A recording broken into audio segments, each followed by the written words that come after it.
I'd like to also introduce our panelists, eminent panelists of experts to help us understand the significance of the PM's ride on a bullet train to Japan, as well as also the India-Japan Semicon partnership. We have Ashok Sajjanhar with us, former senior diplomat, as well as Professor Srabani Roy Choudhury, professor at the School of International Studies at the Jawaharlal Nehru University in Delhi. Welcome to you both. Ashok Sajjanhar, if I could ask you first, what are your first impressions from what has happened yesterday in terms of how India and Japan have presented a vision really to take the partnership to, well, it's more than an incremental jump perhaps, with coupling it with what's happening today?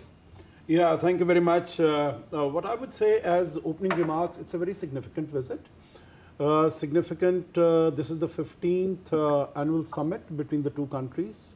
But the 14th one was held in 2022, so it's been about 3-4 years ago that it was done.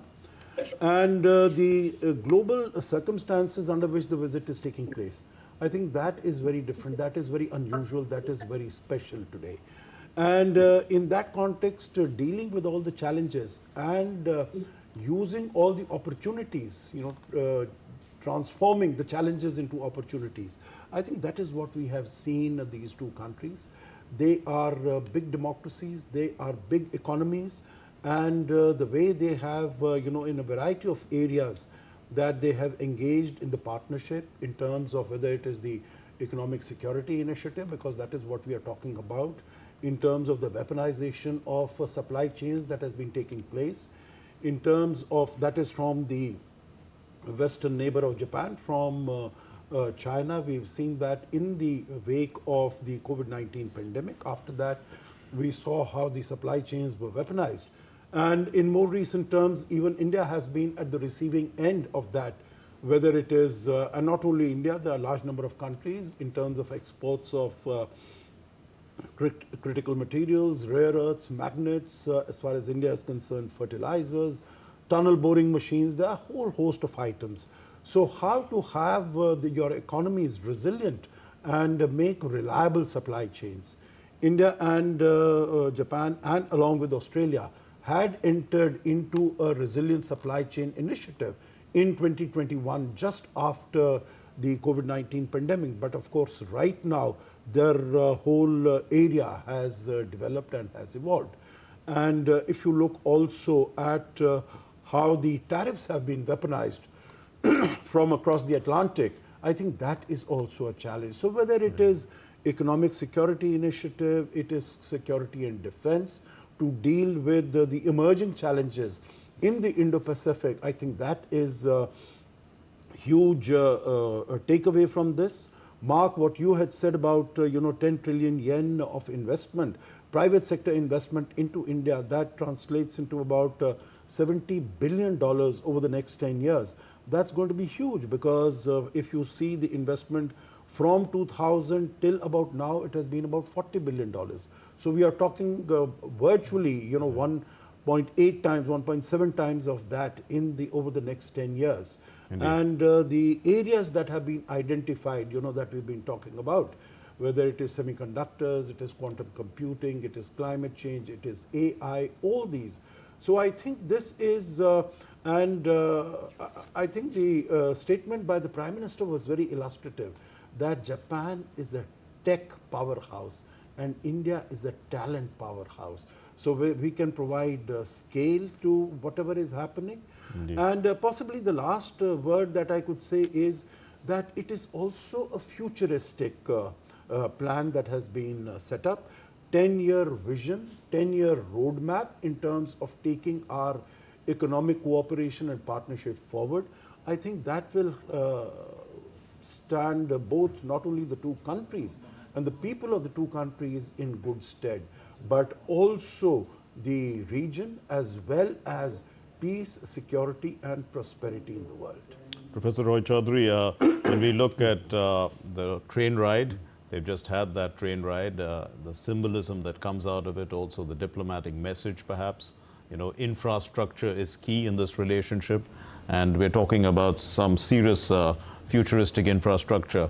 What kind of a message do you think comes out of that, a Prime Minister traveling with Prime Minister Ishiba on that train ride, and put it into context for us? Sendai is one of the major new industrial zone of Japan. Not only is it got, he's traveling to see the semiconductor industry, but there is also a training institute for the, what they call as Japan National Railways. They have a training institute around there. In fact, training for engine operators of bullet train is already on. We already had, I think, around 15 of them going there for training. So it does show to the civilian of both the countries that this is a very important agenda for both Japan and India. We must not forget that India's bullet train is also an agenda for showcasing this to the rest of the region. And Japan is obviously hopeful that with India's Ahmedabad-Mumbai bullet train operations, they might also get some inroads into African countries. So these are all, just not one-off. There would be much more that would happen once we get forward with only this particular Ahmedabad-Mumbai. So there is I personally feel over a period of time, with the kind of investment that we are expecting from Japan, which has already been said very well, that 1.8 times more increase, if our country domestically can absorb this investment, we are, I think, on track to become number 2, number 1 also of the... But at least it's been demonstrated that a certain amount of investment both Japan can provide, it can live up to its promise, and India can accommodate it. And now it's just being a little more, twice as much ambitious almost. And also the fact that, it's a private investment coming in, it basically shows that the Japanese business is feeling very comfortable to be in India because of our political stability, because our economic growth. We've also just now projected an 8.4% growth in our economy. So I think all this put together shows that the private investment is finally coming to India, which has always been a long-term projection by the JBIC, that is Japan Bank of International Cooperation. Probably now it will become a medium-term to short-term investment option. Yes. And Mr. Sajjanhar, the bullet train that we are expected to have is going to be the E10 version, which is the latest thing. So they'll be introduced simultaneously in India. Yes, yeah. So that also sends out a signal that India probably is ready for the latest. No, absolutely. I think the Mumbai-Ahmedabad high-speed railway project, that is on E2 and E5, the earlier technology that was being used. Now, this is E10 technology is being currently developed, and it is going to be put into operation in 2030. So it's going to be introduced simultaneously, both in India as well as in Japan, and it is actually going to be modulated to meet Indian conditions and Indian needs and requirements. So I think that is very important. If you remember, when this project was signed, the Mumbai-Ahmedabad high-speed railway project, at that time there were a large number of question marks, there were a large number of doubts that were expressed. Does India need such a project? Because our basic aim and our basic focus should be to feed the millions and to provide jobs and employment to the millions. Do we really need to go into that high-tech area? And I think at that time the government and Prime Minister Modi himself had very categorically stated that for technological upgradation, you have to introduce such technologies.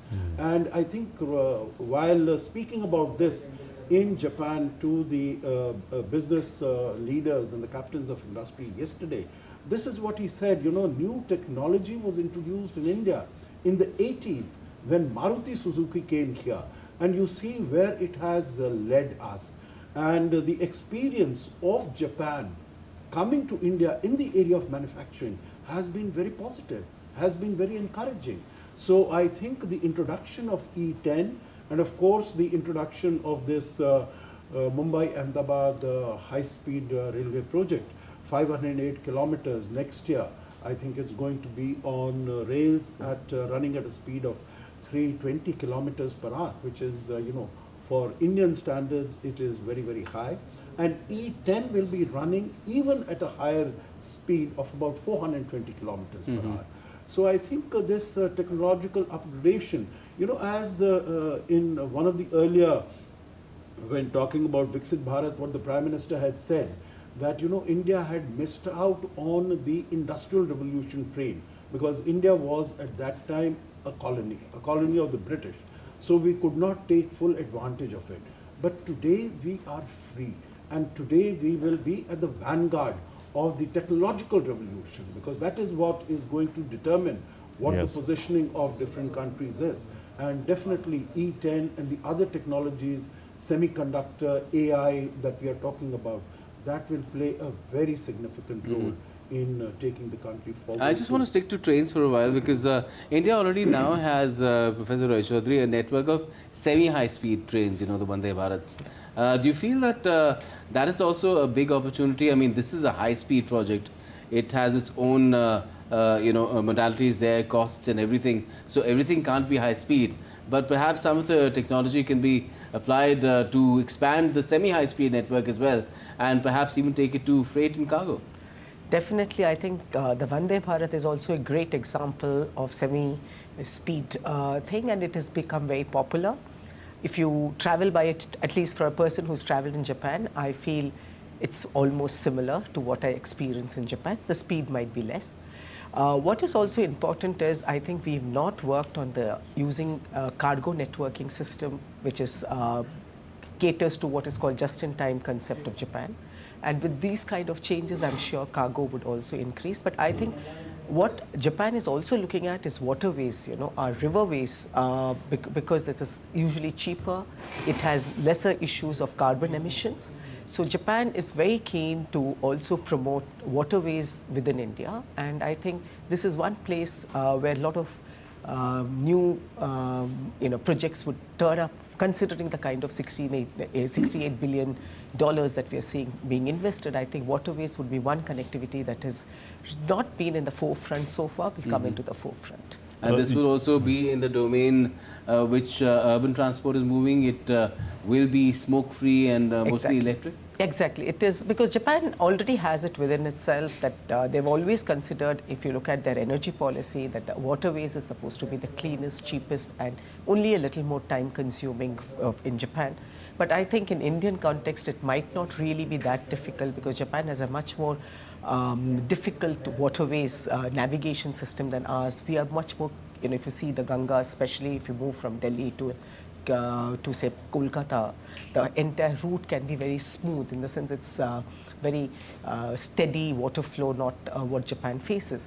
So if they are optimistic that they could also do a good job with waterways, that is in plains, but also in the northeast, they're very keen to develop a waterways such that in case our diplomatic relationship goes back on track with Bangladesh, then there would be a very good waterway system available for the northeast to plug into the Southeast Asia's economic productivity system.